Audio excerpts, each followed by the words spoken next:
Կինոթատրոններում եւ հեռուստատեսությամբ ցուցադրվող բոլոր օտարալեզու ֆիլմերը շուտով հայերեն ենթագրերով կլինեն։ Օրենսդրական նախագիծը մշակում է Կրթության, Գիտության, Մշակույթի եւ Սպորտի նախարարությունը եւ Հայաստանի կինոյի հիմնադրամը։ Տեխնոլոգիական լուծումներն էլ թույլ են տալիս, որպեսզի օրինակ հայերեն ենթագրերով օրինակ ֆիլմերի հեռարձակումը, որը շատ պարզ լուծում է եւ կարող է իրականացվել ըստ էության առանց մեծ ջանքերի, դառնա օրենսդրական պահանջ։ Այս նախաձեռնությունը միտված է բարելավելու Հայաստանում կինոդիտման մշակույթը։ Չնայած որ օրենքը նախատեսված է, որ 30 թվականից պետքա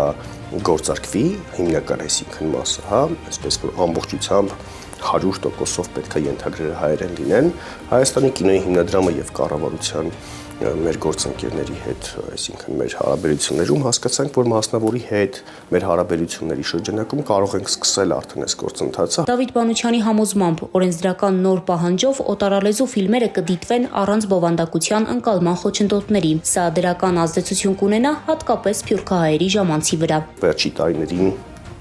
Հայաստանում ներգաղթը բավականին մեծ թափ է առել եւ Սփյուռքից մեր հայրենակիցները վերադառնում են Հայաստան եւ իրենց ներուժն են դնում Հայաստանում եւ մենք պետք է հոգ տանենք մեր Սփյուռքի քաղաքացիների, մեր Սփյուռքի գործընկերների մասին։ Օրենսդրական փոփոխությունը ուժի մեջ կմտնի 2026 թվականի հունվարից։ Հաջորդ փուլում նախատեսվում է նաեւ օտարալեզու ֆիլմերի հայերեն կրկնօրինակում։